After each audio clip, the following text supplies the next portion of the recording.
Amanda, on hizo standards ni too high. Okay, sorry, Mugo has arrived, so he's going to pick the camera. Eric, remember nikwambie hivyo.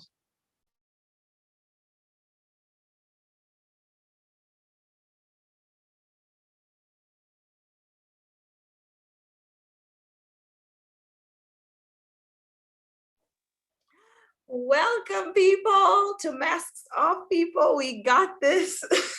Today has been such an incredible day. I don't know about you from where you are, but it is raining where I'm at. So crossed fingers that KPLC does not do us a thing. And I'm left with a torch like last week. But we are so happy for you to get to gather with us. It's another Saturday night, and first of all, I can't believe the trust that my leaders have on me to host conversations, because I go rogue very, very quickly. But I'm really, really excited for the conversation tonight. I think it's going to be an amazing conversation. And if you are joining in, please let us know in the chat if it is raining where you're at. We want to know so that we know how to pray so that we're able to have this conversation. But we are really, really excited. So karibuni sana. I'm excited tonight because we have, I think, some of my favorite people. I can honestly say that on this chat because I have learned so much from them. And I am ready with a pen. And I am literally ready with a paper to just get all the notes. So if you're joining us, karibuni sana. If you're joining us on Instagram, if you're joining us on YouTube, from your house, from your kitchen, wherever you are, we are just so excited to host you. We have these conversations as a community, as the Youth Church of ICC, because we believe these conversations matter. And we believe that when we get to talk and hear across the board from people's experiences and hear their stories, we really are able to grow and learn together. So I pray more than anything that you will join in tonight and ask all the questions so you can get to know more and more about the topic we're on this month, which is on boundaries. We are talking about boundaries, and I am so excited because I think this is one of those conversations that is just really, really important, especially now because we're all at home. We all have our friends and families with us, and some of us are going a bit star crazy. You know how you think you love people, but when you spend more time with them, you get to realize, no, it's not love like that. Space makes the heart grow fonder. So we want to learn how to create safer boundaries, healthy boundaries with our family and our friends. And that's going to be our focus of the conversation tonight. If you're joining us for the first time, this is Masks Off. It's something we do every Saturday night from 10 p.m. on Instagram and Facebook, and YouTube, just to grow together and learn together. I think there are conversations that are shaping life change. So I am really excited today. So to start us off, I have a really fun question from one of our leaders. So somebody told me to ask people this: how many friends do you think you have? I'm not talking about Facebook friends. I'm not talking about Instagram followers. I'm talking about actual friends, like people who you know, you must at least know their last name. How many friends do you think you have? Put it in the chat. I want to see, how many friends do you think you have? If I was to guess, for me, I would say 20. I would honestly say 20, but then I would also want to know, which is what I wanted to ask people, what does it mean to have a friend? Because I'm kind of confused. I think in this generation, as long as you've met somebody or tweeted at someone, I don't know. So me, I classify a friend as somebody who we've actually had a conversation with, or somebody who's been to my house, maybe, I don't know. But I would say 20 people. So I'm going to ask our panelists, and you guys are going to get so excited to know who our panelists are tonight. But put it in the chat section if you're just joining us. How many friends do you think you have? People who you know their first name. So this I have a surprise guest for you guys, but I want to introduce you all to Jay, who is going to be joining us tonight. And Jay, maybe you can tell us, how many friends do you think you have? People you actually know their first and last name. Wow. Yeah, that's a very interesting statistic to know. So I think close friends, I have a big number of friends, and I think close ones could easily number up to 200. You guys, did you hear Jay? Jay said 200. Close. Wow. Yeah. That's incredible, Jay. That's like Like, Jay, these are people you know their first and last name. I know up to their homes, their parents, their siblings. I put effort. Oh my God, Jay, I think I'm failing. I think I'm failing because I don't even think I know that many people. Like, what in the name? 200 people. Oh my God. Well, guys, if you're just joining us on Instagram or YouTube, go ahead and put it in the chat. How many friends do you think you have? And that you know, we're defining a friend as somebody who you know their first and last name. Jay has just told us he even knows where they stay, which to me is phenomenal. Now, our next guests will break the internet because our next guests quite literally have caused drama, I think, for the past 6 months in our comment section. So for me to be able to host these, I can't. These people make me so happy. It's very rarely in my life that I meet a couple where, like, actually the perfect example for this couple is the Obamas, because you know the way you love Michelle on her own and you love Barack on his own, like both of them are just like powerhouses on their own. Ladies and gentlemen, comment section, please give a broad applause for Waikwa himself, and I'll let him introduce his significant other because even me, I have questions. So Waikwa, please tell us, how many friends do you think you have? Not you and your significant person, just you by. Hi, Praise. How are you? Once again, I repeat the same. If I happen to die, please give the speech. Yeah. So, friends, I think just one. Huyu mwenye amekaa hapa significant. Hao wengine. So Excuse me, we have been told who you mwenye amekaa next to. Oh wow, go Jesus. So, I have one friend in bold, alafu hao wengine in small letter friends, maybe what, I don't know, 10, 15, wakienda sana 15. What else I was supposed to say? Hiyo tu? Hiyo ndio ilikuwa swali yangu. Introduce your significant. You're two by yourself. People you know by yourself. Yeah, by people I know ni wengi. People I can call when I've been arrested. Hawajafika 10. Hawajafika 10. People I can call for maybe 20. People who I think I know, maybe 30. So 10 you're close. 10 for me is close. But one, who you are, the one who makes me look good, who you are. So I'll tell you a story to boundaries. Who knows boundaries? So she will introduce herself. I'm breaking the women rights, nini. Yeah. Wow. My name is Chero Waikwa. Friends, I think I can say 30 to 40. Oh, Nina. Yeah, that I know their home, and I know their people. Yeah, no 5. Yeah, I know their home, their people, their second name. Those are the criteria here Praise is giving. And their significant other. I even have the significant other name if I cannot reach that friend. Yeah, so I think 30 to 40. Yeah. Missy Gia. I think I don't know if I'm failing at life. I don't know what I'm doing because I'm at 20, guys. I'm at 20.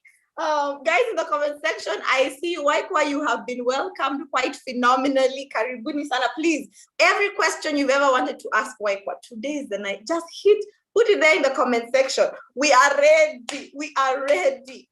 But fam, today we are talking about boundaries in family and friends. And I think this is an important conversation because we are home right now because of the lockdown. And then the curfew is 8 o'clock. So for those of us who used to run away to, I don't know, wherever we run away to people's houses, to stay out longer so that we're not in the spaces of our roommates, our siblings, our parents. Now we've actually quite literally been forced to be together. So the question then becomes, how do we create healthy boundaries while still honoring each other? How do we honor the humanity in other people? The Bible tells us time and time again that we were all created in the image of God. We bear the fingerprints of the Father. So even when we are frustrated with people for eating our food in the fridge, we're frustrated with our mom for telling us to pick the remote, calling us from upstairs to get her the remote because it's right next to her. we still have to honor the God in these people. So today we just want to talk about practical steps for us to set healthy boundaries with our friends and our families. But before we get there, I want us to know some of our panelists a little well, because we have some for a while. So I'm just going to ask Jay his story. Jay, how did you get into relationship with Jesus? What's that story about? So hi, my name is Jay Mwea. I think it's important just to state my name again. So interestingly, my story about how I actually got saved has also something to do with boundaries. So I got saved immediately after high school. And you know, Kenyan parents, when you're in Form 4, they tell you no TV, no social life, nothing. Hizi vitu zote utafanya ukimaliza shule. So me, I knew after Form 4, I would sleep. I would watch movies. No sooner had I finished my exams than one early morning, I'm woken up. I think it was even a Monday, very early. And my dad is like, so I've grown up in Machakos and farm life. And my dad is like, why are you sleeping? I'm thinking, si muliniambia nitalala nikimaliza shule. Kamba kuna there's a shamba waiting for me. So I had to go to the shamba. And funny enough, so now on the road to the shamba, for me, it was like the road to Damascus, because I came by a pig farm. And because I was so angry, like, why, mbona ninateswa? Why am I being told to go to the shamba when, they promised that I would rest, actually. And looking at the pigs, they were kept really badly. And I remember I got there when they were just being fed, and the guy just came and threw the food inside the dung, and they had to find the food inside there. And for me, that was a picture of, so this is humanity. That's the pigs in all that dirt. And Jesus, being God, comes into the body of us as human beings to live with us in this dirt. So for me, it was like, would I as Jay be comfortable living in a pig's body when I can see all the dirt that they're going through? And yeah, there by the pigsty on the road to the shamba, I got saved. So that's my salvation story. Yeah. Hey, Jay is about to call us to the altar at the beginning. That is a phenomenal story. And our heart is grounded. We love to have these conversations. We love to talk because we think we get towards resolution when we have conversation. But really at the heart of who we are as a faith community, as a church, as ICC, as frontrunners, is we really want to see people's lives changed by the saving grace of Jesus. So I want to encourage you, if you have never given your life to Christ, today is the day. I always say this, today is the day of salvation. It is never a better moment than the moment we currently are in. And I think COVID has taught me that more than anything, to say, God, you know what? I surrender my plan, what I thought I wanted, to you. Would you lead me? And I think a lot of the conversations we're having tonight, even with boundaries, is coming from a place of, God requires of us that we live at peace with the people that he's placed around us. So, the question to us tonight is, are we living at peace with those that God has placed around us? But, we have been praying for Waikwa and Chero to join us, because this couple, y'all don't even know. You have to quite literally meet them to understand the joy that is Chero, just the phenomenal, smart genius that is Waikwa. I mean, I can't. So I just want to ask you guys real quick, because I have never had the privilege of asking you this question while you are sitting next to each other. How did you meet? This story, can we please just get one story? Because this coin, has so many sides. I just want to know one cohesive story. Who hit on who said yes fast, who asked who out fast, that part. I want to know that part. That part of this story is important. Go ahead. I will give the true version, and then you know the way stories get, your phone gets updates. So this story has been getting updates every year. So 2017, 2016. 2006. Yes, so in 2006, there was a play in ICC called I forget the name of the play. So Chero was one of the singers, and he was not doing so well. So She needed a bit of coaching. Just, just. So, Gafla being who? Yes, before I knew it was being slayed, Nini, I tried to put boundaries, all directors and cast cannot, but they were not working. There's a photo I have, I'll share when Praise allows me to share. One day I found my screensaver that had been changed shortly. Yeah, before I'm here with 3 kids. I'm happy, but yeah, there's a lot to this story I cannot remember. Why the joy for me is that we found each other. Yeah, we found each other. And 10 years down the line of 10 years of marriage, and how many? Oh, 3. 15 years of friendship. There are very few boundaries left. So when you are about to discuss boundaries, I don't know what you are discussing. That is in thin out. We are to Koivi. So e version ingine disclaimer does not represent the version of the white course. In personal version. Yeah. Wow. He doesn't even remember all this stuff, but it's okay. 10 years is a long time. There was a play for sure that I did not want to audition. So my friend in Jerry, I was like, I cannot audition. Please just find a way to get me in without auditioning. So auditions are done on Sunday. Monday, she's like, go and see Robe. This is his number. He's directing. Bas. I arrive in church. I'm like, yeah. In a crop top. Eh? Crop top in ICC. How you see how the lies. And we're talking about boundaries. My mother would have never let me leave the house with a crop top. Please. Yeah. Chef Kony, if you're listening, it was not me. So because she left in a sweater. I came, I'm like, yeah, Jerry sent me. Yeah, she told me to just tell you just to come, and I'm in. And that was it. So Robo was like, yes. Then during the play, he started just throwing my eyes at me. He's like, yeah. What are you doing after practice? I'm hosting people at my house. Hey, then I was left like, hey, it's too fast, too soon, director cast. I called him from the phone booth over there, Harambe Avenue, Jay. I'm sure you know, phone booth. I told him, yeah, I can't make it. I have to go home, curfew time, yeah. But yeah, after that, I was like, okay, maybe his vibes are not too bad. Took me to another restaurant that is no longer there. It's called Discovery. Best sandwich in Nairobi. I wish you come back. And then, now we are here. After, he did a lot of work. Now we are here. Let's just say 3 children later. Praise. Aye. 3 children later, versions. I just think one thing I have never received the true version of this story in my life. Even now, I still don't know who chased after who.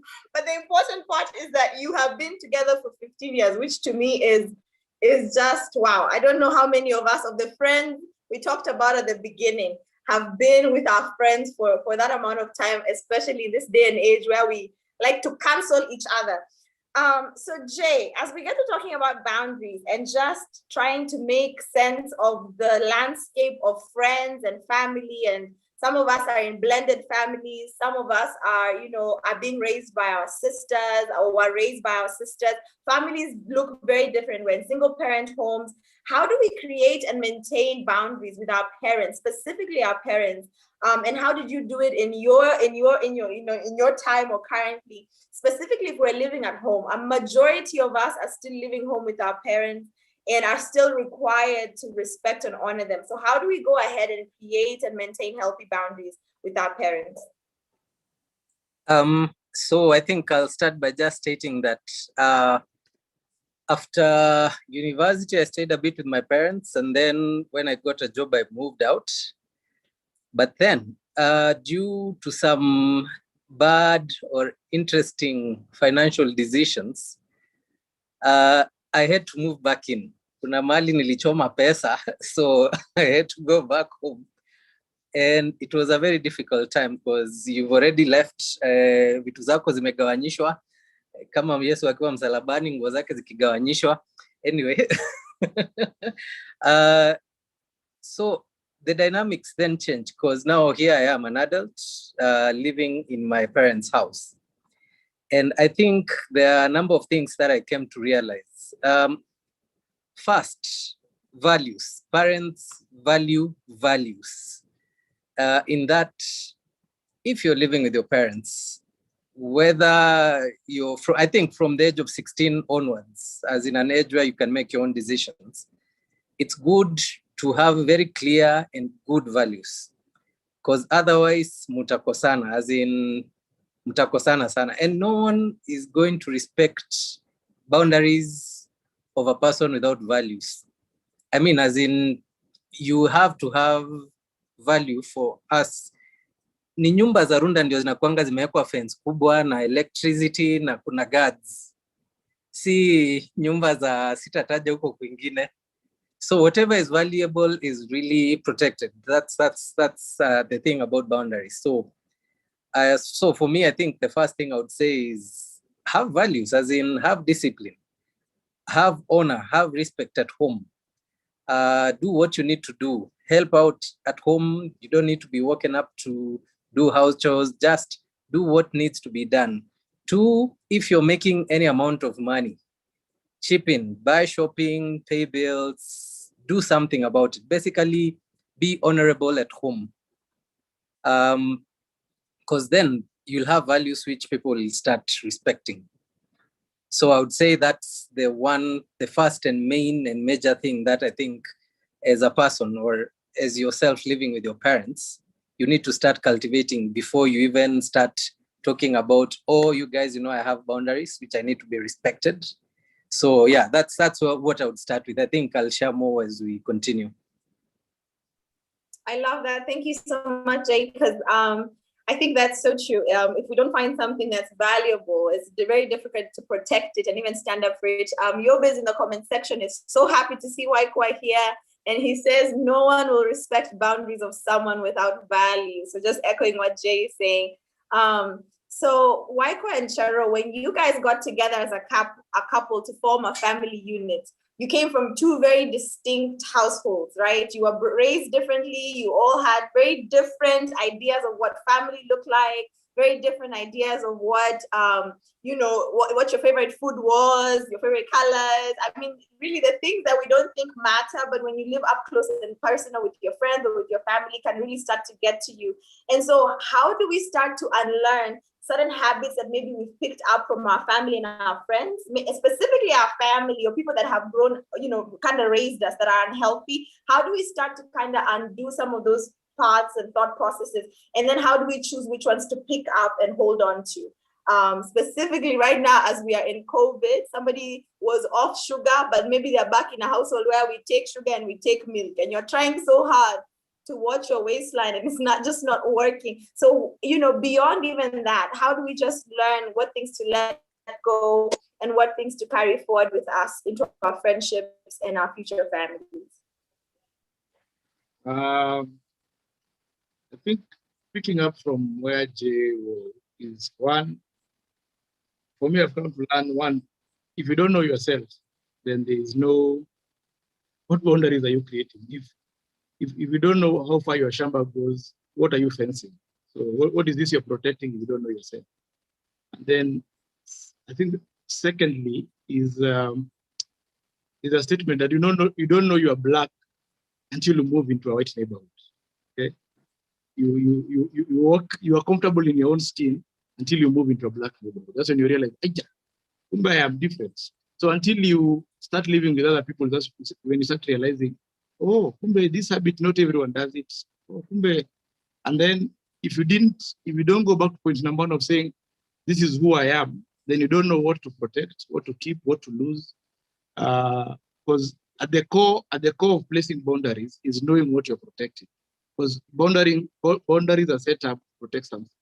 And if you don't know that, be it your relationship with God, be it your values, your habits, what works for you. So if you are wishy-washy, then any boundary works. And zile fight za ushago za kumove, jirani alimove boundary.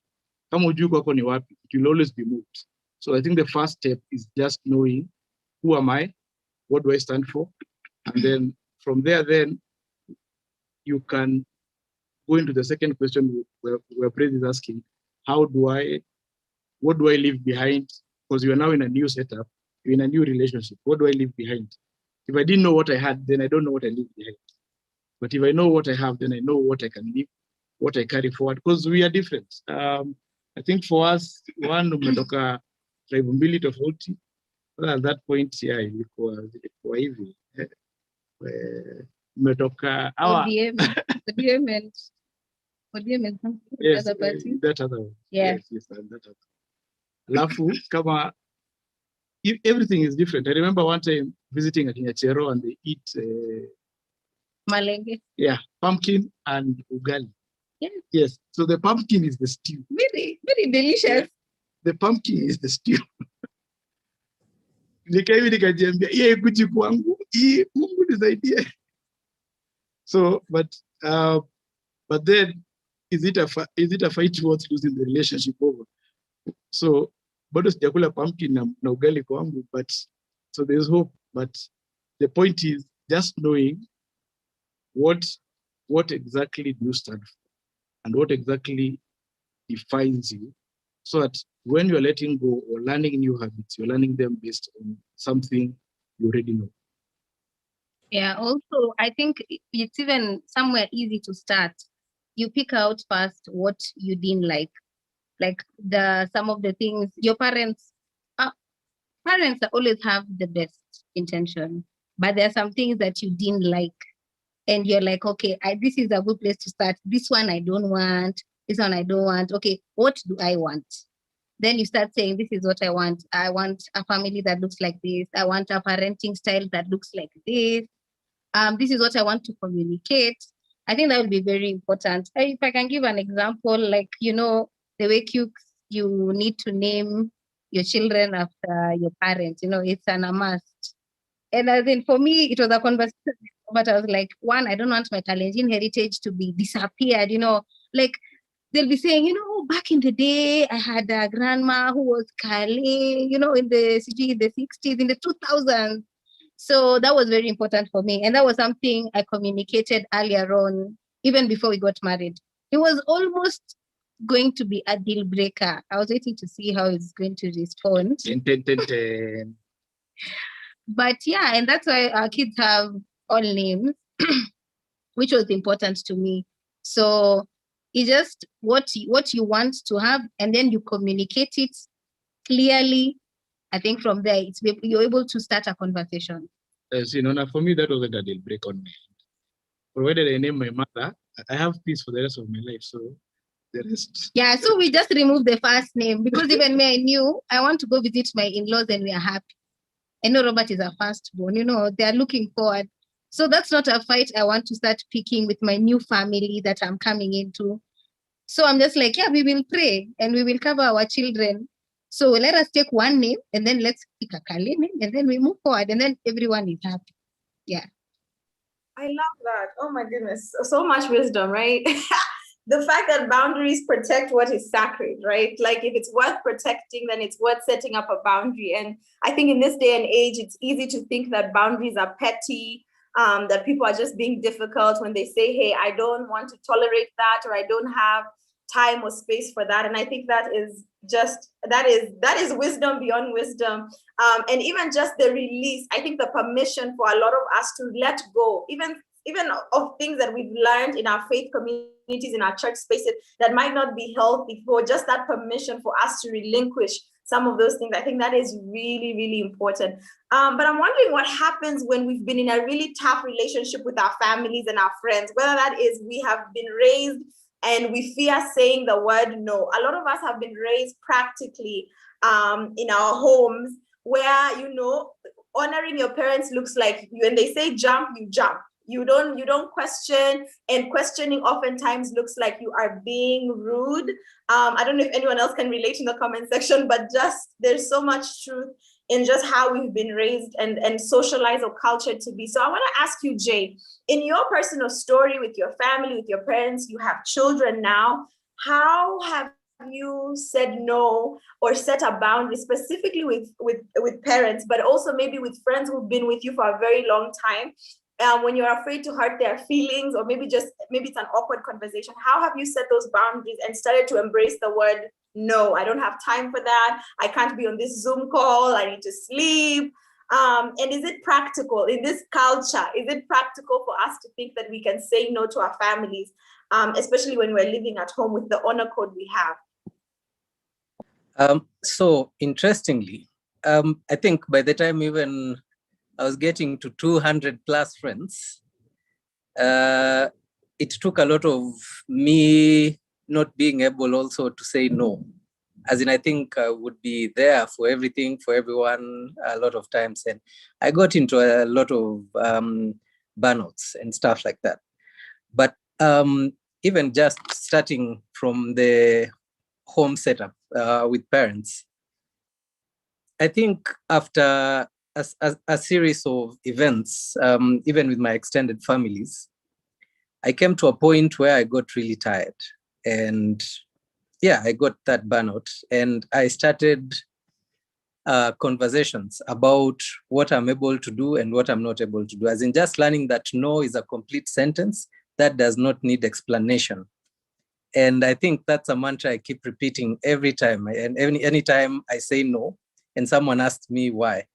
And for me, I tell them, no is a complete sentence that I don't really need to explain. And it's been taken badly, especially in the extended family front. But I have to protect myself first. But when it comes to my parents, I think we had to become friends first. As in, we had to start relating by at an adult to adult level. And I think the Bible supports that. When Paul in 1 Corinthians 13 says, when I was a child, I talked like a child. Now that I'm a man, I put the childhood behind me. And I believe for me as an adult, the moment I started treating my parents as fellow adults, as in coming to sit with them and bring up hard conversations, we started relating on an adult to adult level, where now I could say, this is what I want to do with this particular thing. So this is my decision. And I think it even became now easier when I got married, because there was this thing of now I have my own home. I have a family. They become priority. So any decision I'm making they are the first priority. So it has to first even run through them. So I think that just coming to them like an adult, with maturity, bila kukimbilia, bila kurukia vitu, with decorum, with honor. And I think learning quite a lot about how people used to approach kings in the Old Testament, as in you had to come with a gift.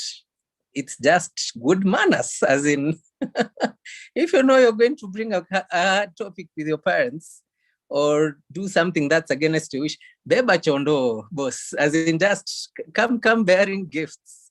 It will soften their heart and they will be able to listen to you. So I would say when it comes to parents, it's a little bit delicate. And there are parents who, even if you come with gifts, they will still try to play hardball, because that's how they were raised up.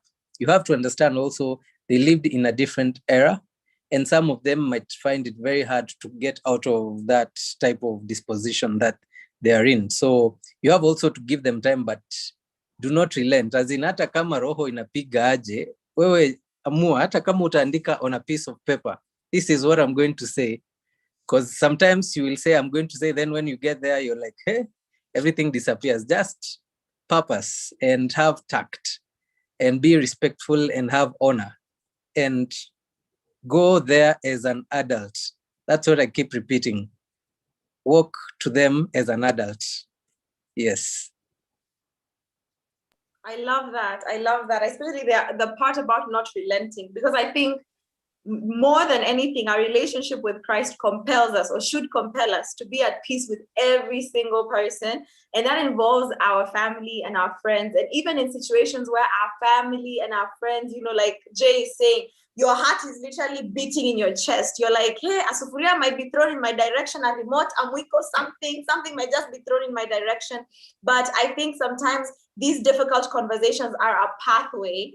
I really believe this, to a more, a more solid platform. So I want to ask people in the comment section a question. Have you ever set a boundary with a friend or your family, and has it ever costed your relationship? If so, I want you to tell us that story in the comment section.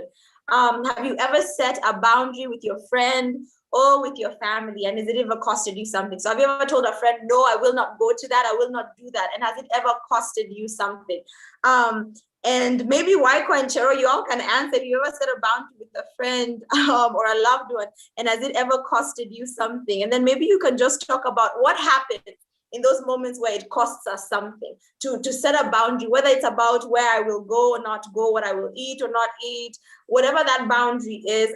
You two are two phenomenal people who work in an industry where you don't always have people who believe or think the same as you. And a lot of us are in a world where a lot of us don't actually have friends or family that think or align with our belief systems. So how do we set boundaries without looking like we're petty, we're difficult, we're just trying to be holier than thou? How do we navigate that space? And are we willing for that to cost us something? So maybe you can just share from what you've done with your business or with your personal relationships with people.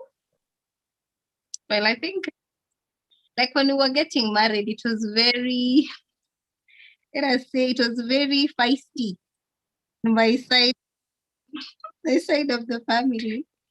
But what said that I was just like, even my sister makes fun of me to this day. Like, you just, I'm getting married in November, and that was that. But I think when you say it the way Jaya said, in a respectful way, you have explained. But like when they have questions, like, yeah, my family had questions, I was there to answer them. Like, because you've lived in that family, you know your family. Everyone knows their family and how to approach. Like, you know what will make your parents mad. You definitely know for sure. You know what will make them happy. You know some things that, well, you're not sure how they'll react, but you can kind of really tell. So I'm always like, use those things to try and explain yourself in whatever you're doing. Because what you may say no, and it may not be taken well, but be ready to continue. If it's not taken well and it's going to cost you something, are you ready to continue from there? Like for the guys who it's gone very bad, they said, no, I'm still getting married to this person. It cost them something. It cost them their family. Like, are you ready for that? I think if you can answer, if you're ready for that, then you're ready to say no and to shape up your life the way now you want. But in this COVID situation, the way you're saying you're staying home with your parents, I think you can just try to use tact and the way you know your parents to act, to see how you can maneuver, because you still have to stay in the same roof. You cannot stay in the room. Like in our house, it was a rule. You cannot be in the room. When you're eating, we are eating together. If you're mad, be mad there at the couch, you will get better. So I think if you can have a tact in your dealing with your family, then I think you will be better off in how you can communicate your no by the way you know them. So it has not cost me anything so serious, because if the way you're saying we have friends or people, we are not of the same values, if I see we are not together and I explain to you and you know I'm saved and you know I'm not in light, but you keep insisting, I slowly just fade away into your shadow but if someone respects, like your friends who are not saved, they respect you don't drink, you don't do drugs or whatever, and everyone is fine. When you meet, you talk and laugh and everyone goes on their merry way, then you're okay.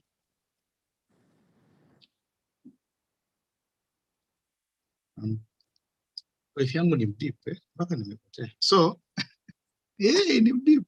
So I think as I was listening to Jay, I was like, in your journey of growing up, there's a point when you realize your parents are humans. You get, as when you're a baby, they are these super things. But there's a point, there's a line you cross and you realize, oh, my dad is a man, and my mom is a woman. And you can actually, and that at times it even happens before you are 18. And once that line is crossed, when they are no longer parents, but they are humans, they are people with issues, people with different thoughts from yours, but they not, then yeah, they mean well for you. They mean well for you. So you disagreeing with them does not necessarily mean disrespect. It just means that I have also become mature and I have a different opinion. But I also accept that I'm a tenant in this house. So for the period in which I am a tenant, I will respect the rules set in this house. But the moment I stop being a tenant, there are some things I will change because I'm no longer a tenant. But you also want to retain the relationship. But I also realize there's a moment that maybe the price becomes too high and then reconciliation happens after. I think if you have listened to Pastor Gibson enough times, he has told the story of getting married without his dad at his wedding, and such a drastic, but you see it as a happy ending because they come and reunite later. But that cost is, I remember when you were getting married, there was a conversation on food. We were broke, two of us, so we were like, there's no way I'm paying for food for 1,000 people. Because I was an MC at Front Runner, so I knew 1,000 people would show up at my wedding. So I was like, Dad, I know you have friends coming, but I cannot afford food for 1,000 people. So we're having tea. And my folks were like, what? I want to embarrass us. People have come from Rift Valley to take tea. They have enough tea. They came with a whole bus. So after back and forth, the parents agreed. And my folks said, we'll buy the food. We're like, fine. If you're buying the food, that's fine for us. If you're not buying, please tell us so that we change the card timings, but we are not paying. You see, it was a difficult conversation, but it had to happen because the reality was that we were two young people with no money and we needed to do a wedding. They weren't going to take loans, start doing harambe. Exactly. So the parents just had to know the real of on the ground.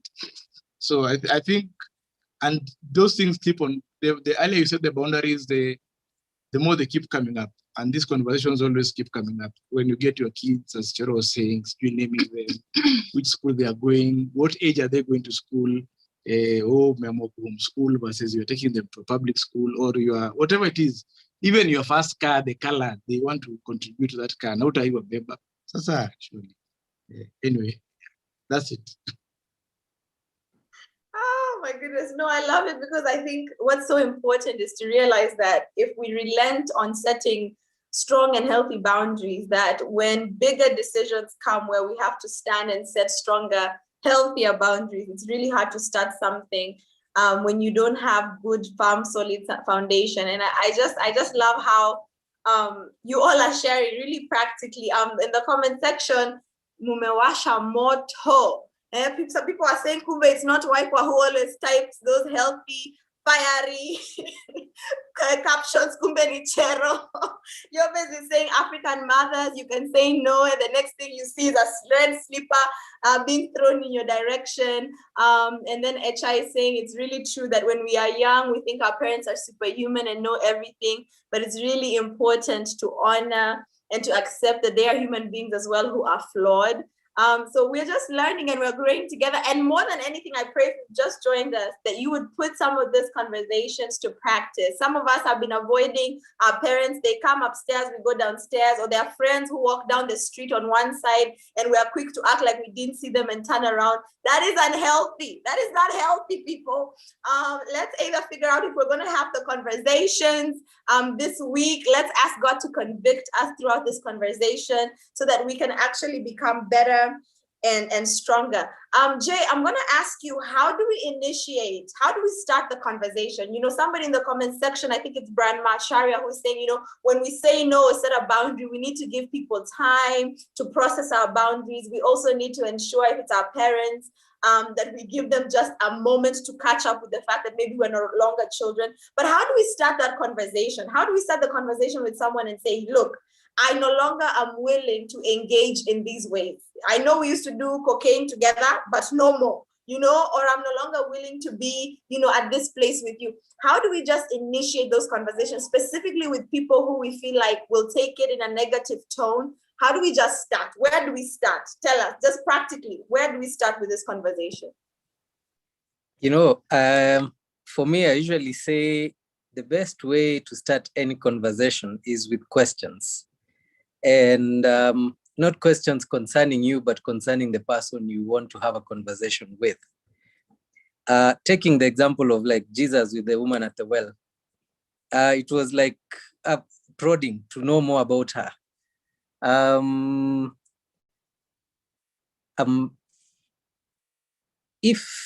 If you want to set a boundary with someone, it also makes sense for you to want to know what are their boundaries, as in, so that you don't appear self-centered, egoistic, as in egocentric rather. It's come and ask them, as in what they feel about this and this and this. What do you think? What can I cross and what can't I cross?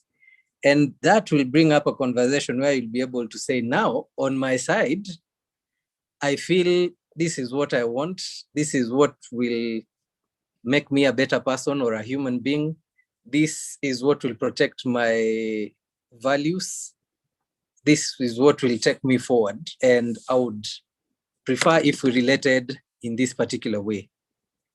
And I know this conversation is had in all types of relationships, whether it's parents, whether it's siblings, whether it's with people who are dating, whether it's teacher, lecturer, student situation, boss, employee situation. It's difficult in every situation, but it helps first to come and also understand from their perspective, what do you want yourself first? As in start with questions. Questions always open doors. It's like you're making yourself the vulnerable one. And then once they open up, then you can bring in your agenda. It's called a Trojan horse. So in that particular way, I think it's the most practical way. Even with parents, it would help to start with that conversation, asking them, when you guys were young, how did you set boundaries with your own parents? That's now your grandparents. Because even them, they had the same issue. They had to get to a point where they said, parents, we need to start living on our own. So by just starting them at that, then eventually bringing in now your agenda of, even I feel that we need to have this type of boundary. I think it becomes a better, easier, and more, it's like a process that is owned by both parties, not just you going to say and then waiting for retaliation. Yeah, because utaona hiyo slippers. Kuna bado parents hawatakangi hiyo mchezo even when you're an adult. Yeah, we have been given war terminology, Trojan horse. People, if you've never had this story from, I think it was the First World War, please go and Google it. But that is wisdom. It's when you are a wolf in sheep's clothing. You have something powerful to say, and maybe it can cut deep, but you dress it up and you sweeten it a little bit. What I want to ask the Wipers is, if we have people, we keep saying this all the time because this is like a hashtag that is really big, you know, cancel culture is deep right now. We are canceling MJ, we are canceling R. Kelly.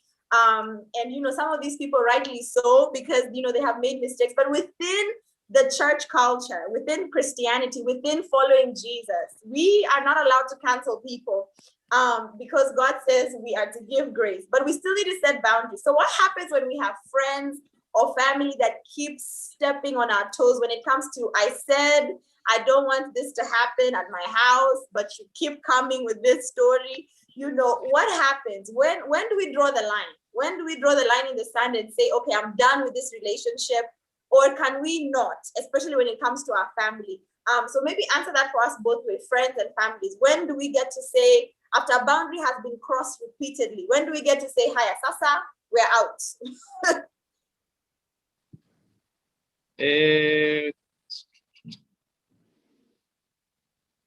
Usually ni ngumu because it's a painful question. It's a reality question, but it's a painful question. But I always say, especially you see like the things you have mentioned, be drugs, be what, those things are, I almost call them elementary sin. As in, na Bible inasema flee. So the more you tolerate, the more inaingia pande yako. Because you see, the other person is not changing. So meaning whose boundary is moving, it's only yours. Because as long as you're the one tolerating it, it means only your boundary is moving closer and closer to you. And the moment you have seen those houses that are built next to a wall like this. So if you move the boundary, it gets here and then slowly stripping away at the main house. Slowly the wall that was the house is now the boundary. Shortly mko kwa living room, mko hivyo. Yes. So if any of those issues are an issue in a friendship, then you see friendship, you need tolerance. Get new friends. One person is taking advantage because they know you're accommodating. Yeah, exactly. Nilikuwa naambia Chero, hii story imenikumbusha when you were dating, when you were starting to date. The internet never forgets. Chero amenikumbusha hivyo. When you were starting to date, mimi kwenye after watching TV, some point, so I am waiting for it. I have planned for it. I think our relationship is there.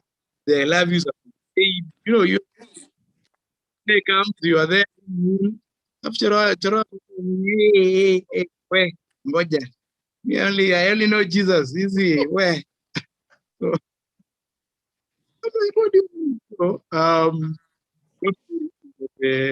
nilingoja mpaka siku ya harusi hiyo ilikuwa yes, it was a long dating season, but she didn't move her boundary, and what it did was it helped us have a strong relationship.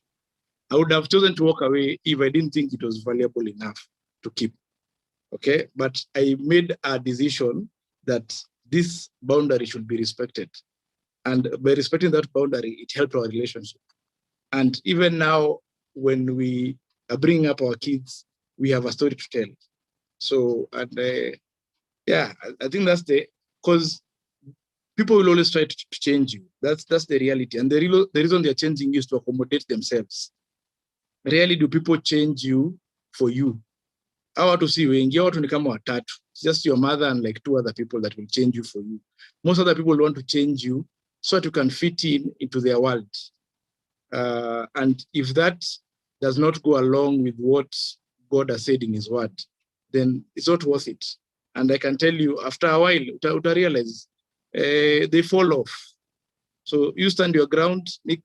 Eventually, you are running your race. They will keep falling off. But also for family, it's a difficult question for family. But there's a point you have to reach where you keep saying adulting is hard, or being. You will have to cut off, because now it will now start seeping into now your mental health. Because you're trying to accommodate this person and you're also trying to be yourself. You're trying to be. So if they're bringing in things that you've told them once, twice, thrice, I think you've given enough grace to just go ahead and say, okay, I think we can't hang out anymore, which is easier when it's family that's not around you every day. But when it's family that you're staying with, 1, you just pray for the grace of God. And 2, you just need wisdom and tact on how to deal with that person. In that, if you have, maybe if it's easy for your parents to talk to that person, then they talk to them. Maybe it's easy for the pastor, whoever that person regards as an authority figure. I think it'll be easier for you to share with them, and then they can share with that person and see if that will be able to work. But you will definitely need to not cut off the one for canceling, but just reduce interaction or see how you can minimize, minimize being with them. Because if you're in the same house, it becomes a challenge. Yeah, but I think if you can pray about it, find the authority figure and pray for wisdom, I think you should be able to. And then leave the WhatsApp group. Mm-hmm. Yeah. And then leave the WhatsApp group. I love that. People don't realize when you serious, pole, undo that again, and then you leave again, and then they bring you back. But the third time, they have accepted your position. But then leave at midnight. After a long post alert, hashtag Nini, and then you leave at midnight. So when the folks wake up, folks wake up early. Naturally. So unaona vile Jay alikuwa analisha nguruwe hapo kama prodigal son. So okay pale. Wakiamka asubuhi na Robert left. Hapo conversation must start as you are being brought back in. So they must discuss you before they bring you back. Oh my goodness, guys, this is practical information. Leave the WhatsApp group. Posts are very, very long. That's actually a boundary to create tonight, right now. Write a really long text, put hashtags, and leave the WhatsApp group at midnight. Stay up till midnight, leave the WhatsApp group at midnight. That way for sure. But I love what Chiro is saying. Our mental health is important. And now more than ever, even when we feel like we're stuck, part of being an adult, part of being grown legally, but also in the eyes of a lot of people around us, is making difficult decisions. And whether that is minimizing interaction just so that you can protect your headspace, maybe finding a space where you can just leave, finding a place where you can leave and go to, and then seeking help. Don't die by yourself. If you have tried to talk to a friend or a parent, I mean, we talked about this last week, the Bible is an advocate for go the first time by yourself. If they don't hear, go and bring somebody who maybe they'll hear from. And that might backfire sometimes because, again, this is Africa. Our parents are like, you went and told our business to who? To Akina Nani. So I'm just saying, not all movies apply in this here Africa, in this here Nairobi. So, tact. I love that that's what we're saying, tact. You have to really quite just go with wisdom.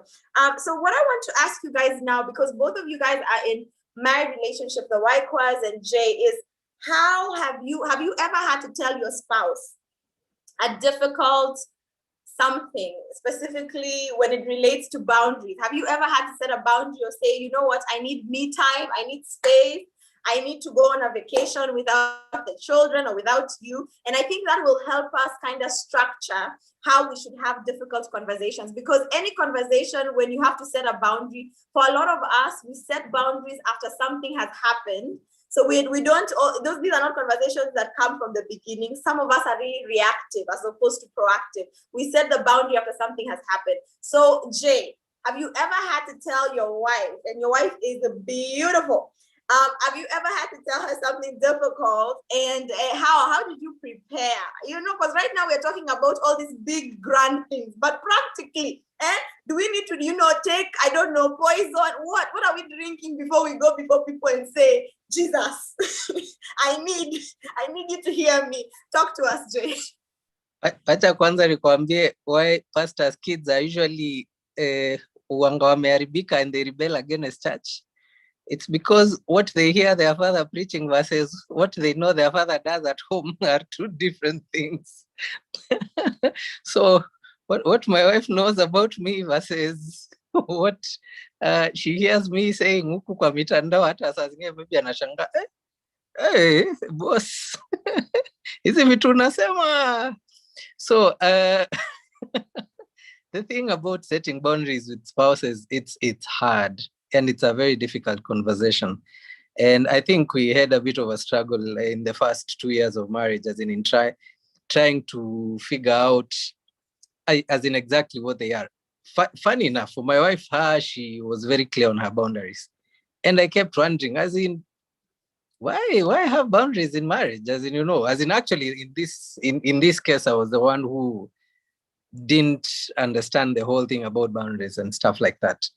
And we actually even had to get books. There's a book by some Townsend, done 2 books, Boundaries in Marriage. I think he's also done Boundaries with Family and stuff like that. And yeah, we got to a point where we even had to agree that every once in a while, each person is to take like a holiday by themselves. Because I think the first time she asked, I was like, why would you want to go away alone? As in, kwani nimekuboa aje? But then again, she needed just time to herself and her God to talk and just commune and rest.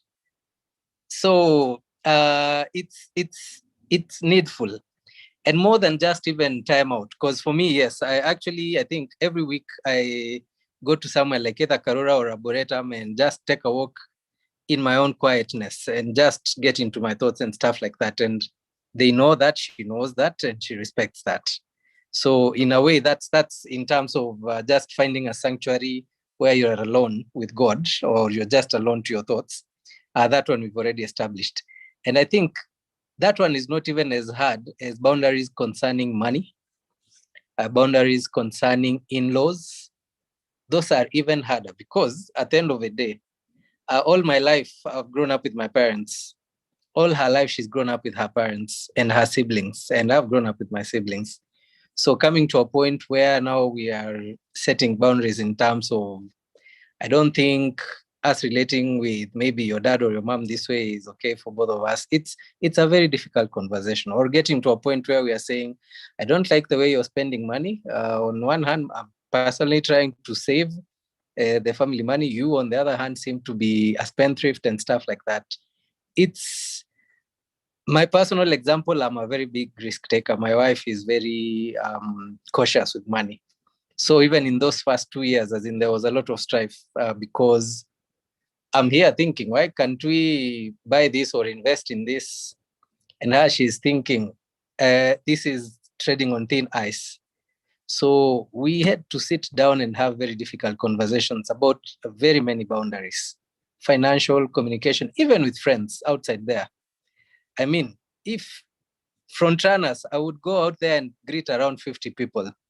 And that time, amesimama hapo kwa gate, amechapwa na jua. So as in, there are very many boundaries in marriage, especially to set. And whichever way you have to talk to your spouse and understand from their perspective, what is it that they do not like, or what is it that they feel there's a need for a boundary? Because unless you do that, for you, you'll keep wondering, she doesn't like my friends. She doesn't want me to have good things, or he doesn't want me to see my family and stuff like that. So it's a conversation about all facets of life in marriage, and how to have boundaries on each. I love that. I love that. That it cuts across, that it's not just in one area, but it follows us. And it's really good to know. I want to hear what the Wipers have to say before we go to our last question.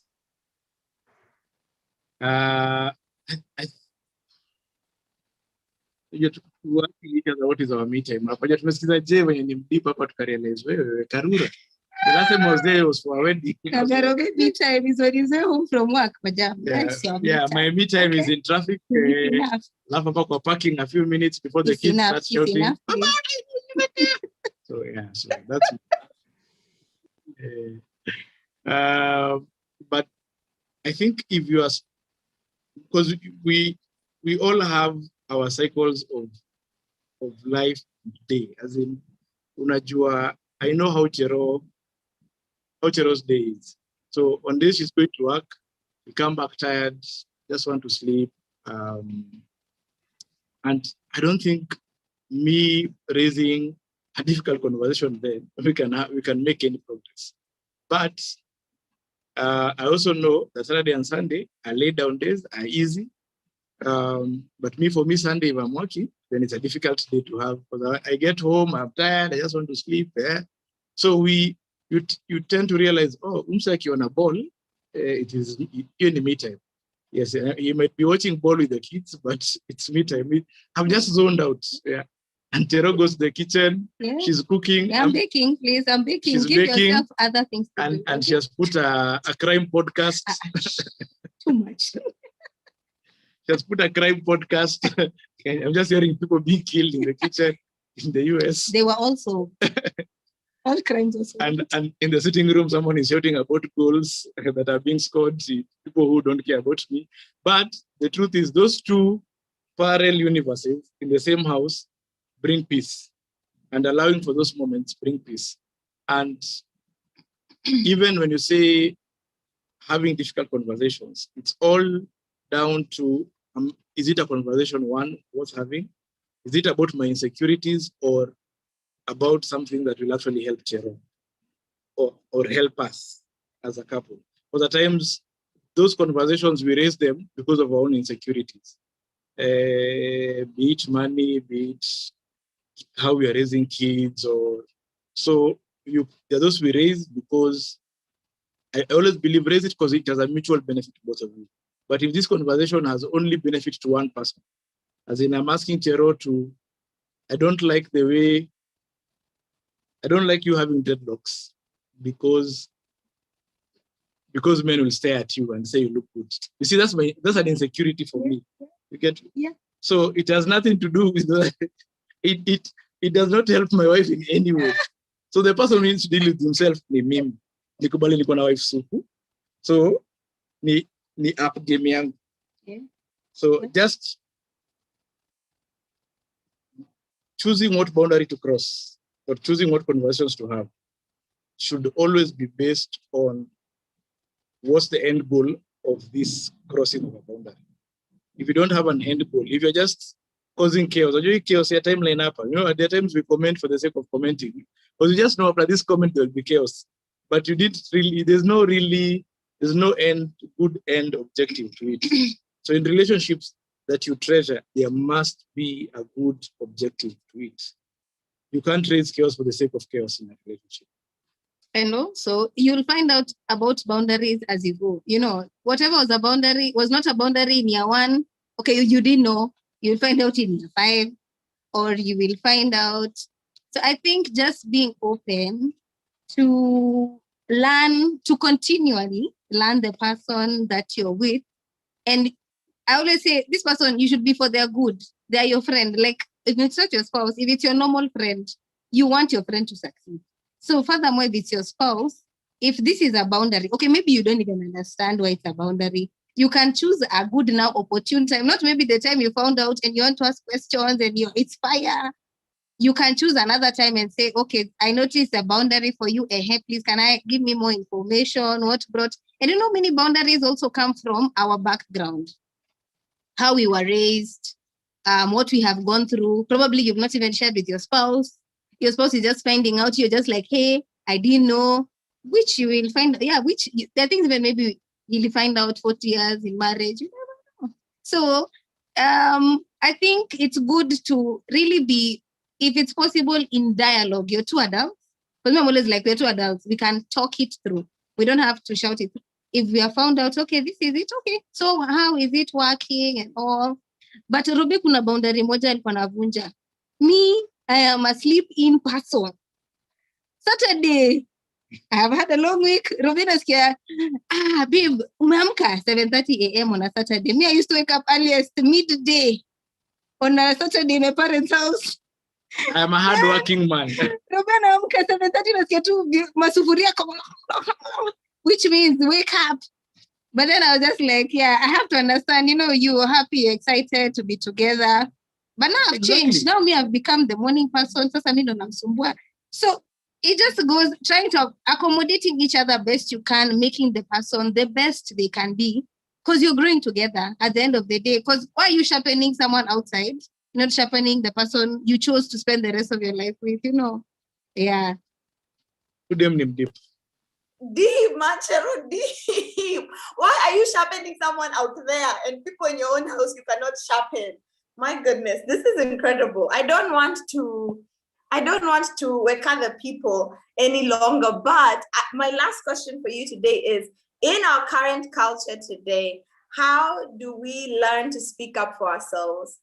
As young people, as young Christian men and women, how do we speak up for ourselves with our families, with our friends in the friend groups that we're in, our CGs, our workmates, all across the board? How do we learn to speak up for ourselves? And then you guys will answer that, and then we'll pray and call it a night. So Jay, let's start with you. How do we as young people, from your observation, what do we need to do to develop a bit more courage to just speak up for ourselves, whether it's to pursue peace with our friends, have the difficult conversations, set the boundaries so that we are healthier and stronger?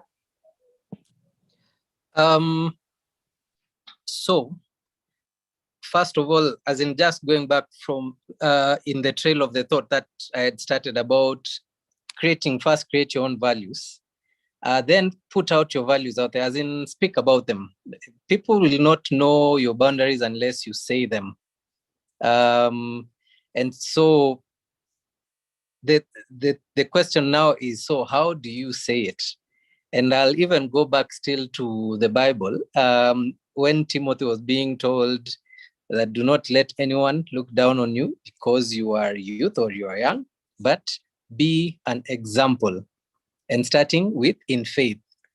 As in, at the end of the day, you knowing God and how you relate with God could easily be one of the best ways in standing up for yourself. Because I can tell you, we all know, if people know that you do not tolerate maybe a certain type of talk, maybe you do not tolerate people cursing, people will respect that boundary. But people first have to know that this is what you stand for. So you have to speak it out. And I think for me, the exercise that made a very big difference in my life is there's a time someone just said, take a full scarf and write down, start with the sentence, if I was not afraid, I would, then list all the things that you would do. And one of them was, tell these people or tell this person that I will not do this. Tell this other person, when you do this, this is what you do. Talk to my, as in it's really, you have to start at that point. If I was not afraid, I would, and then go forth and do it. So there is really no magic formula. Personally, I believe, as I've said, if you find it hard, start with questions. Start with being vulnerable first. But at the end of the day, also use tact. Don't just rukia a story. And then I think even more importantly is know the difference between boundaries and walls. A wall is opaque. You cannot see the other side. So what you're trying to put here is not a wall between you and your parent, or you and your siblings, or you and the other person. It's a boundary. A boundary is, it can be a sengenge, it can be a line just drawn. It's basically a definition of this should not be crossed. A wall, on the other hand, is you cannot come to this side, I cannot come to that side, I cannot see you, you cannot see me. So learn the difference between boundaries and walls so that when you're having the conversation, it's very clear that what you're trying to nurture is actually a better relationship, not no relationship. Because it's very easy to misinterpret and say that, so what you're trying to tell me is hatutaongea tena. So be very clear that I'm doing this in love, and I'm actually doing this so that we can even have a better relationship. Because if you're siblings, that's siblings. If you keep taking my top, I keep getting angry because I'm waking up, kuvaa hoodie yangu na kunanyesha, napata ushaenda nayo. I'm unable to love you. But if you just leave it there, as in, we will have a very good relationship. So you have to be very clear that you're doing this for love, you're doing this to build and nurture the relationship, and you're not putting up a wall. It's just a demarcation. It's just a definition of what works for you and what does not work for you, and which should be respected by the other person.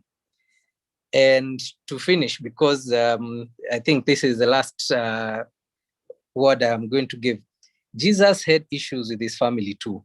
In Mark chapter 3, his family came to stop him from continuing with his ministry. Ile patenya anasemanga, who is my mother, who is my brother? They had actually come to, the Bible says, to take charge of him. Kwenda kumshow boss, we bado ni kijana, hizi vitu unasema ajo. So he had to set a boundary with them. This is Jesus. So he went through that also. And so I think in emulating him, it's important to just define that this is my calling. This is who I am. These are my values. This is what I stand for. I'm just asking of you people, loving and kindly, to respect it. And as I said in the beginning, have something of value and people will respect it. Let me finish there. Wow. I mean, so many tweets. Y'all, we have been told to build fences. Our boundaries should be gates, to let people relate with us better. But we are not to build walls. We're not meant to keep people out.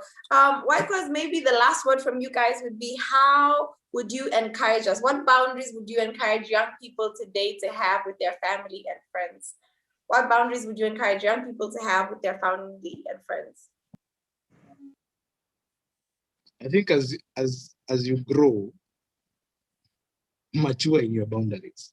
I think for me, I always use the Joseph story to learn life, because Joseph, as a young person, was a kierere, favorite of the father, and you're putting it to your brother's faces. He was almost killed because of it.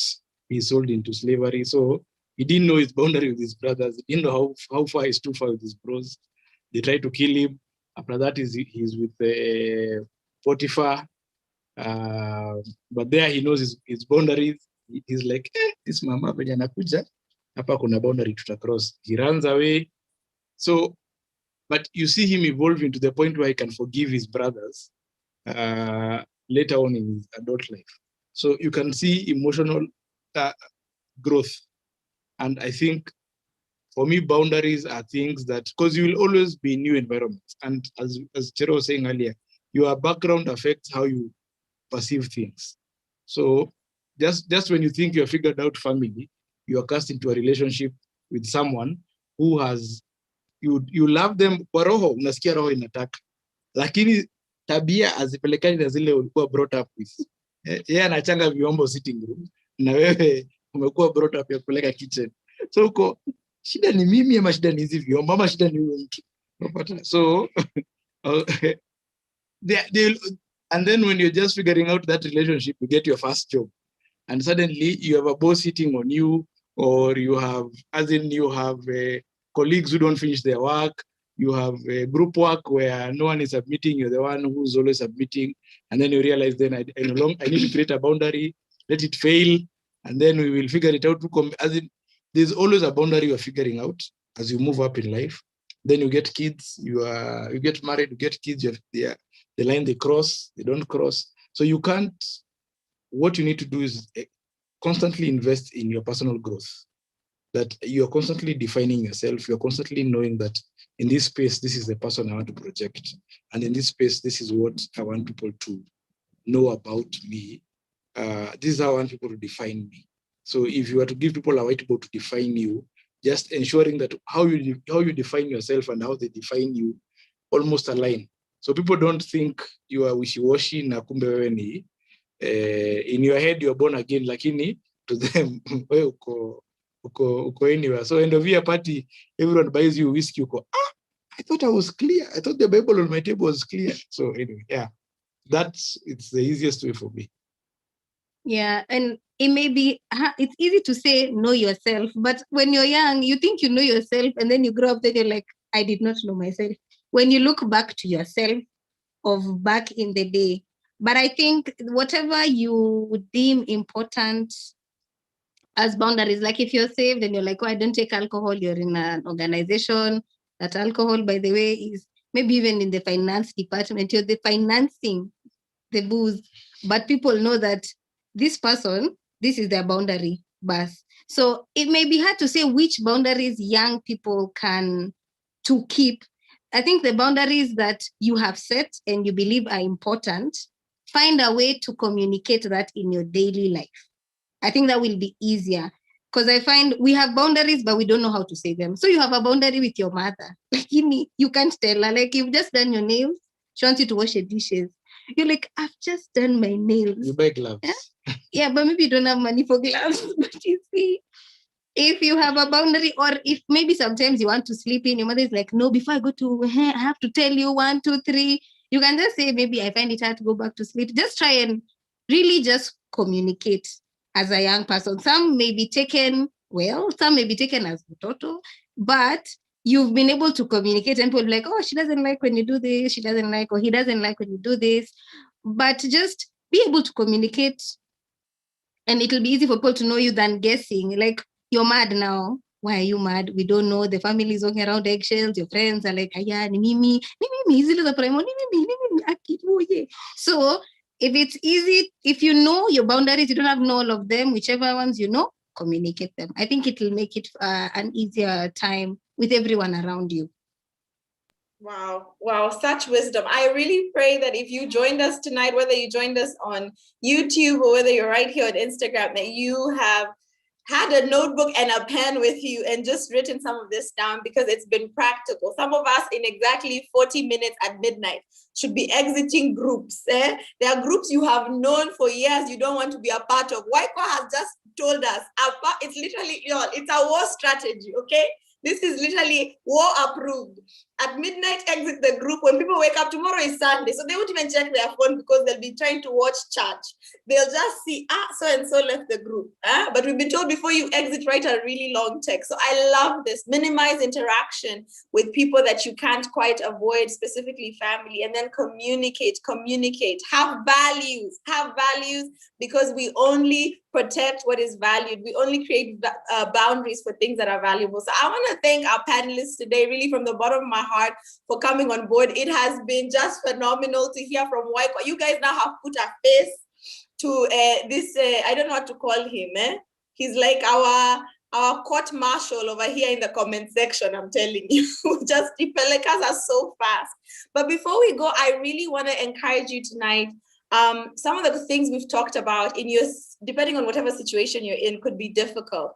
Maybe you've had a very difficult relationship with your father, with your mother, and you're just trying to figure out, how do I make this better?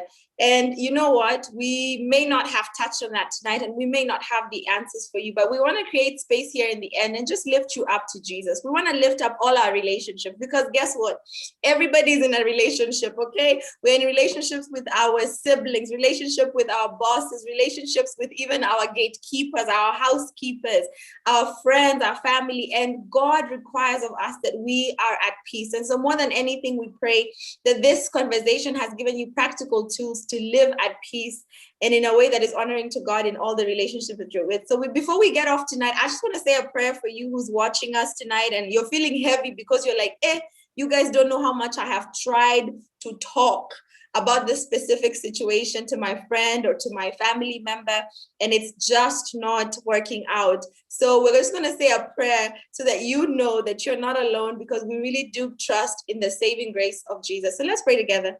Father, we thank you for everybody that's joined us tonight, whether they have joined us on Instagram or whether they've joined us on YouTube for 2 seconds or for the whole conversation today, God. We ask that in our relationships, that our relationships would be pleasing to you. And Heavenly Father, more than anything, we ask that we would come into correct alignment with you, because only when we are in relationship with you do we have the grace for the different people, for the different relationships that you bring our way. God, we want to honor you with our family and with our friends. And tonight we just ask for those specifically who are at home in situations that are abusive, in situations that maybe are just heavy, that God, would you be near to them tonight? Would you make your presence known? Would you show them that you are near, that you love them, that you see them, and that you collect and carry all their weight and their tears? So God, tonight we just ask for divine healing over wounds, with our friends and our families, that you would continue to heal us and cause us to know that we are worth pursuing people and we are worth being pursued by friends. God, we thank you and we bless you. In Jesus' name we pray. Amen and amen. Family, thank you so much for joining us tonight. We are going to be spending the next 2 Saturdays this month. I think there's 3 Saturdays this month, I believe, just talking about boundaries. So please join us. Tell a friend to join us. Carry your pen, carry your notebook, carry a notepad, because I think some of these conversations are important. Tomorrow we have a youth service for you at 10:15 on Facebook and YouTube, and you really do want to be a part of this, because one of the ways that we remain healthy and wholesome in our relationships is by nourishing ourselves. So please, please, please join us. You can join us at ICC Nairobi. You can also join your church if you're not in a part of our faith community. Just do whatever it takes to remain healthy and spiritually fed. But thank you so much for joining us tonight. It's bye from us and the rest of the team. God bless you. We love you. See you next week, Saturday, same time, 10 p.m. Bye, guys.